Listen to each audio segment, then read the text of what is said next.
what I want to see, play against Opetaia. Oh, okay. You understand me? This is what I hope to have. Same. I wish for this as well. We need to see this fight. Before, in our generation, we see all the greatest fighters.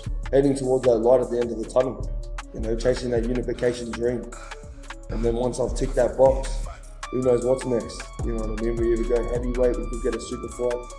Turki Alalshikh actually told me, you know, we get this mandatory out of the way, we fight for the WBC. Especially by a Jai Opetaia.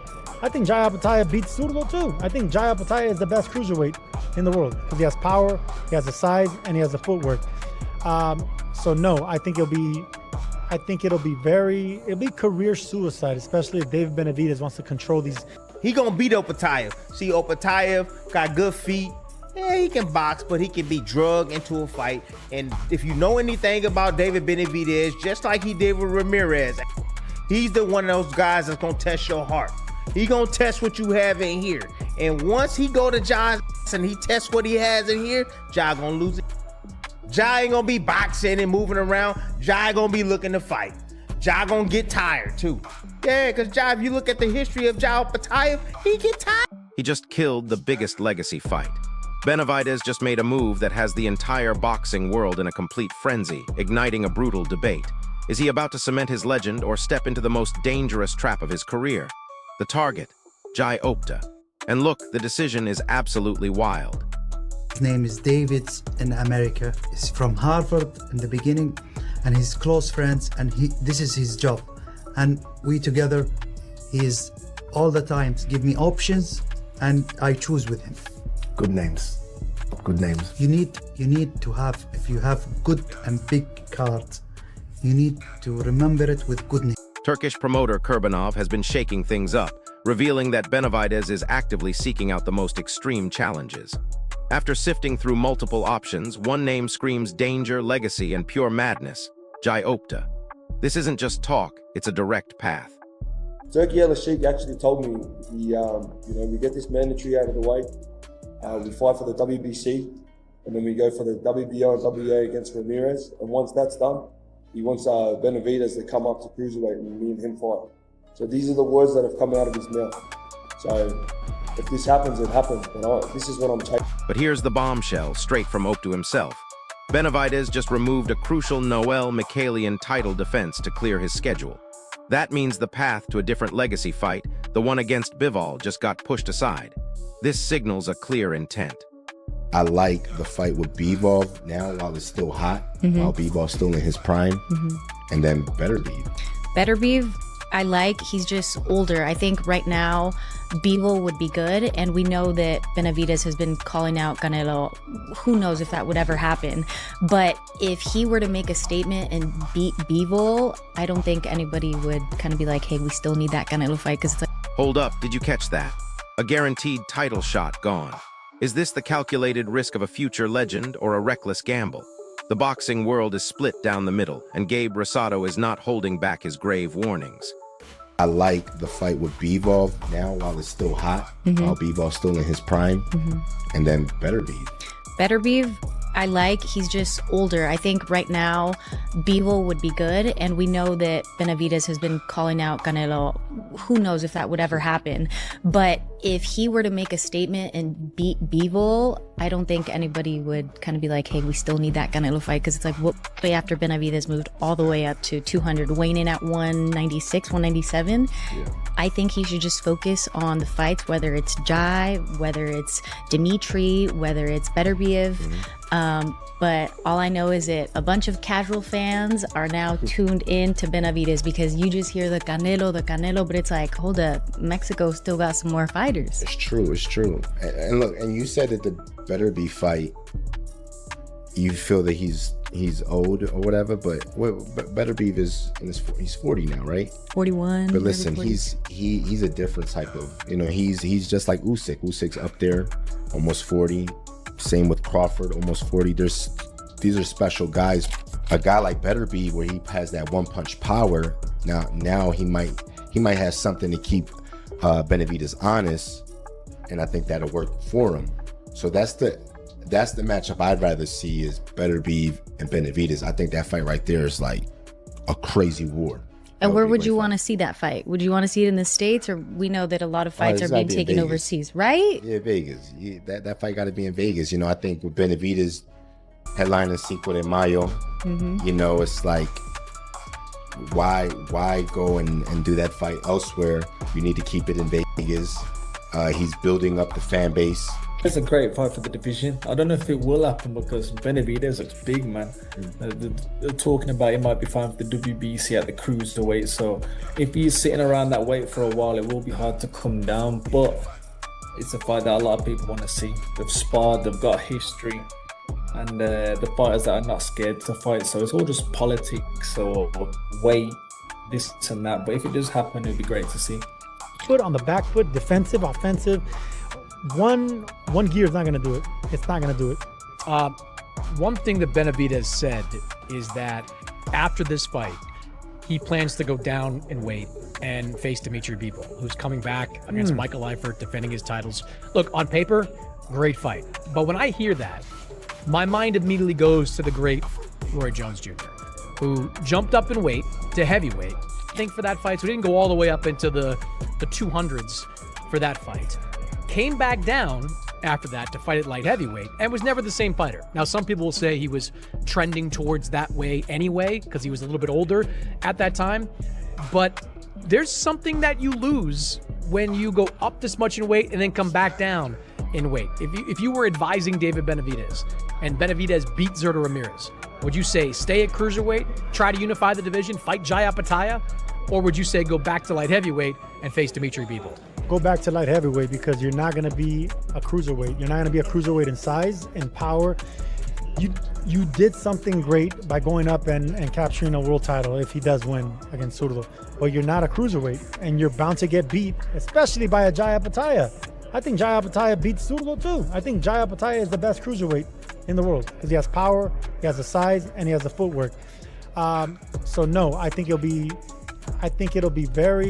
career suicide, especially if David Benavidez wants to control these May and September dates. He needs to go back down after a potential win against a Mexican and control these Mexican dates and be the next star for the years to come. I don't think it's the career suicide that you think. I give if Benavidez looks great against Zurdo, I'd give him a good shot to beat at cruiserweight Jai Opetaia. Yeah, I'd give him a good shot to beat him. That's probably one of the most dumbest, most ignorant things you've ever said. You think that Jai would have cleaned Zurdo's clock too? Jai cleans everyone's clock at cruiserweight. What I'm seeing, period, how he dispatches opponents, he puts them in the hospital. Forget knocking them out. Who's the high-level guy he's done that to? Well, cruiserweight's not a high name. Sure there are. There's plenty of... Look, aside from Zurdo and Jai, name me another cruiserweight that's relevant. But I would have liked to have seen a couple of years ago him against Badu Jack. It's not a couple of years ago, and Badu Jack is a smaller fighter, super middleweight going up. So it's not a... Benavidez is 6'3". He's a big guy, right? And he's always been a big guy. I don't think he's as overmatched as you do against Jai Opetaia. Not that I disrespect Jai, just I have not seen it yet against high-level guys. He didn't get Brandon Galanton out of there. I'm just saying, I need to see more of Jai Opetaia against top-level guys. Oh, I'm a double down. He gonna beat Opetaia. I double down on that one. He gonna beat Opetaia. See, Opetaia got good feet. Yeah, he can box, but he can be drugged into a fight. And if you know anything about David Benavidez, just like he did with Ramirez, he's the one of those guys that's gonna test your heart. He gonna test what you have in here. And once he go to Jai and he tests what he has in here, Jai ain't gonna be boxing and moving around. Jai gonna be looking to fight. Jai gonna get tired too. Yeah, because Jai, if you look at the history of Jai Opetaia, he get tired. Yes, he gets tired. Period. And I stand on that. But we're talking about names here. Levels. Benavidez, I'd love to see him fight Jai Opetaia.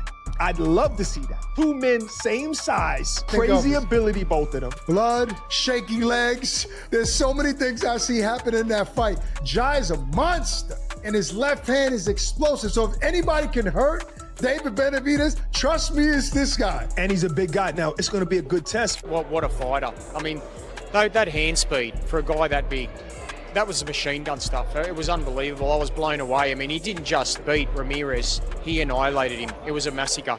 And I really think right now, if I'm setting a betting market, I don't think Jai Opetaia beats Benavidez on that performance. I'd love to see Jai win because we're Aussies. We want to see the Aussie win. And Jai is a magnificent cruiserweight. But gee, what I saw of Benavidez, the step up in weight didn't bother him at all. Because Benavidez has a good punch output. It's so hard to know until you see him at cruiserweight. I think things can change. People can put the weight on in the wrong way. I'm not saying he will, but people can just not have as much effect at a higher weight because they're still big punches. They still got a higher punch output, but people can absorb more, and because they're just bigger men. Jai's not the biggest cruiserweight, but he's still a fully fledged cruiserweight and has proven himself at cruiserweight, beating Benavidez. It's a really interesting fight, and I think whoever's winning that is probably it's not going early, that's for sure. I don't think that's going early, that fight. I think you'd think it would be very end of the fight, but I think once again it'd be a fantastic fight. Jai's sort of gritted it out before late on against Benavidez, and he might have to do the same in that style of fight. Yeah. Rosado is screaming a reality check. Opeta is a naturally bigger, stronger athlete. His raw size and elite physical tools create an immediate, palpable danger in that ring that few can match. This isn't just another opponent. This is a true cruiserweight. For Rosado, chasing Dimitri Bivol is the smarter, more strategic play for Benavidez's legacy. A statement win there, he argues, would answer every single question hanging over the Mexican monster asterisk without asterisk taking on the added size risk of Opeta. But not everyone agrees. Beterbiev Gutierrez believes Benavidez must chase the biggest names available, period. That list includes Opeta, Bivol, and even the terrifying Artur Beterbiev. For her, true greatness demands every single challenge. And get this, Rosado isn't just worried about Opeta. He offered a chilling comparison for Beterbiev, warning that facing him would be like taking on an Alexander Usyk-level threat due to his unique skill set and destructive power. That's a serious red flag. Former fighter Ben Whittaker also weighed in, dismissing all the current excuses and negotiations as pure politics. He wants Benavidez to fight Bivol, but also warned him not to linger at cruiserweight too long. Weight cuts only get harder. But Sergio Mora is even more direct, calling Opeta the best cruiserweight in the division, period. He's convinced that a fight with Benavidez right now would be a disastrous, premature career setback. This is a dangerous move, he insists. This sparks a heated debate with Chris Mannix, who sees legitimate chances for Benavidez to win. But Mora doubles down, explaining that Opeta isn't just a threat to Benavidez. He's a threat to everyone in the cruiserweight division due to his elite skill and timing. Tim Bradley delivers a brutal reality check, acknowledging Opeta's early boxing skills but questioning his ability to handle sustained pressure. Benavidez breaks opponents down, and if fatigue sets in, the momentum swings hard. Opeta could get pulled into a deep physical war. Experts universally agree this is exactly the kind of matchup that separates contenders from champions. Both fighters bring similar size and explosive power, making this stylistic clash completely unpredictable. Opeta's natural strength and sharp left hand could cause serious problems. Willem Smith points to Opeta's win over Maurice Benavidez as proof of his elite level and highlights his dangerous inside power. He believes this is a grueling fight that Opeta would eventually take control of in the later championship rounds, breaking Benavidez's rhythm. So there you have it.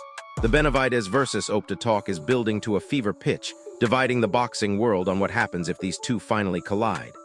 This isn't just a fight, it's a legacy-defining gamble for Benavidez. Who do you believe walks out on top in this potential mega fight? Drop your pick down in the comments, smash that like button, and subscribe for more breaking boxing updates as this story develops.